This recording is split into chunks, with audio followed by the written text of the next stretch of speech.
We went over, actually through the mountains, about an hour.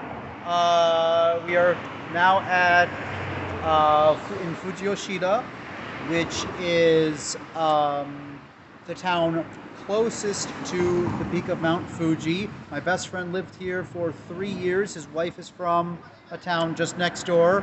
If you ever see a picture of Mount Fuji in front of behind a lake with a big five-story red pagoda, it's a traditional building, that's in her town.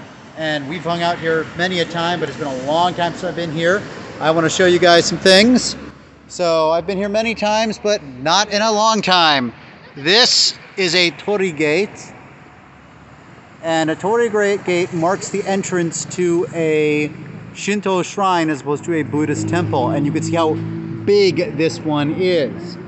This is, and as far as I'm aware, also the traditional start of the traditional climbing path to Mount Fuji. So if you were to climb Mount Fuji, you would start at this temple or this shrine. I have actually climbed Mount Fuji before, but today I said it's the traditional start of the climbing path. Most people start it at the 5th station, which is halfway up the mountain, as high as you can go. As high as you can go by car. So we took a bus up there, and we drove up, and that's where we started our climb. A 5-hour climb uphill. It would be about, starting from here, I believe it's 10 hours. My best friend has actually done that before. Part of me wants to do that. Part of me is like, no, are you insane? Because that first climb, it was just walking uphill for 5 hours. But I mean, the next morning you're exhausted. The next day when you get back, you're exhausted and just in pain from all that exercise. So I am in Fuji Sengen Jinja, the shrine to Mount Fuji. Before you start praying in the shrine, you usually wash your hands. This one is, before COVID, they had these ladles you could drink out of and pour your hands over, but they changed it to this. So, welcome to the post-COVID world. There's a beautiful dragon fountain right there. Walk around, there's a stage for traditional dance. My wife is marveling at this giant tree right here. I don't know if you guys heard her. This tree is 1,000 years old. And it's big. So, scrolling back down, you have this giant gate.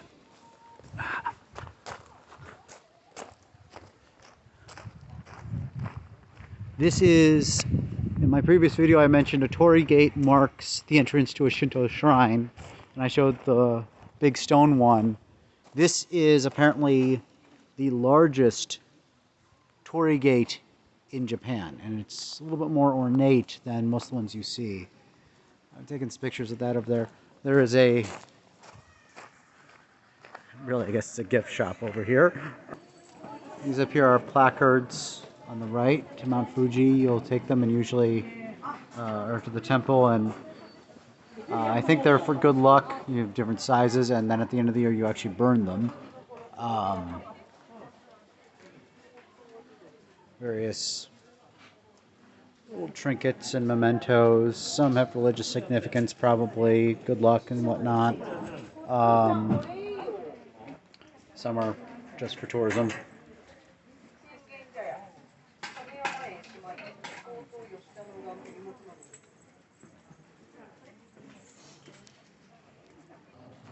I believe one of these is the shrine, the Omikoshi, the portable shrine to the goddess of Mount Fuji. I'll do it right here so you can see. You guys maybe can pause the video and maybe read that later.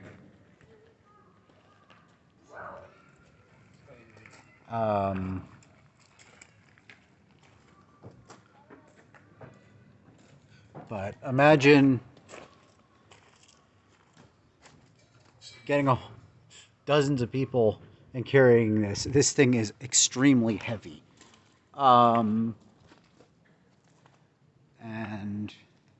people are praying right here. Respects. And then this is, I believe, the Omikoshi portable shrine to the mountain itself. But you can see a little bit more of the temple grounds from a different angle. There's the Torii Gate, and that's down the way that I walked in a previous video with the giant stone Torii Gate. There's another little shrine right here. I mean, there's so many. When I say this is a temple, a shrine complex, I really mean it.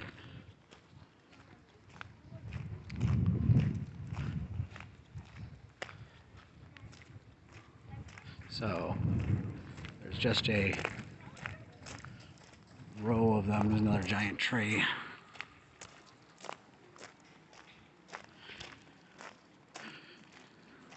There's so much I could tell you guys, and honestly a heck of a lot more that I simply just don't know. So I'm always kind of wary to tell you guys things that I'm not sure is 100% correct because it's been so many years. But oh yeah, this is exactly what I was thinking it was. So the place of the origin of the shrine we're in, the Kitaguchi Hongu Fuji Sengen Jinja Shrine, 300 meters ahead, and then this is the climbing trail. And if you just keep going for about 10 hours or so, you're going to end up at the top of Mount Fuji, but you don't want to do that right now. It's not climbing season. It is not safe. Don't do it. Climbing season is actually in the summer, and that's when I did it, right at the very end of climbing season. But the mountain itself, very windy. You're 10,000 feet up in the air by the time you get to the top, so nothing to stop the wind. And people have, especially climbing, when you're climbing out of season, those winds get pretty strong. It's very cold up there. People have literally been blown off of the side of the mountain. There's inside the shrine. All right, so I will take some still pictures and I'll put them up for you guys. This video is going 8 minutes as it is, so a little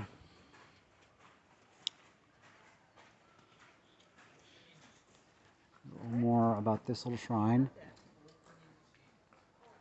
Let you guys pause that and read it if you would like. There's a drum being beaten. But I will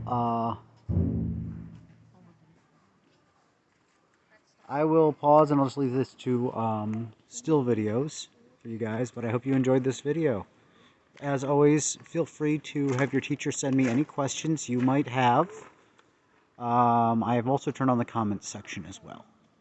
Alright guys, take it easy, alright? Bye.